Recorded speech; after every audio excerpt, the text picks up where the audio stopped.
Primo trofeo Floor Garden, la vincitrice del tabellone al femminile Barbara De Solis. Intanto complimenti perché sei riuscita a tener testa a una giocatrice insomma, con un bel curriculum e una gran bella giocatrice, però in corso d'opera si va a crescere.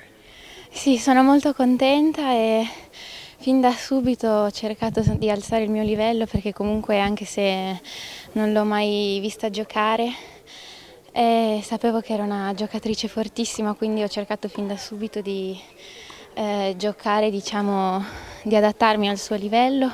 Sono contentissima di come è andata, durante il corso della partita ho giocato sempre meglio, quindi sono contenta. Il prossimo futuro cosa riserva a Barbara De Solis, atleta? Allora, sicuramente vorrò andare a giocare ITF 15.000 e dovrò ancora girare un po', prendere un po' di punti e ancora non sono all'inizio della mia attività ITF, quindi devo ancora lavorare tanto, però spero insomma di continuare così. Qua è l'Accademia Tennis di Sassari, però mi pare che un'altra accademia ti stia per accogliere alla grande, quella da Vassori se non ricordo male. Sì, ormai sono da 4 anni là, ho fatto un anno con la federazione, 3 anni con l'accademia, sono molto contenta di essere là.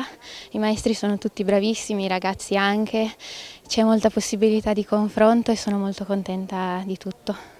Sei nata a Nuoro, giusto? Se non ricordo male. Il fatto di mutuare il tennis sardo oltre i nostri confini, quanto è importante? Importantissimo perché comunque essendo un'isola in Sardegna si tende a giocare sempre con le stesse persone, infatti è uno dei motivi per cui io sono dovuta andare via 4 anni fa, però comunque è sempre bello tornare a giocare i tornei qua, è emozionante e sono molto felice di aver fatto questo torneo. In bocca al lupo e grazie. Grazie mille, Crepi.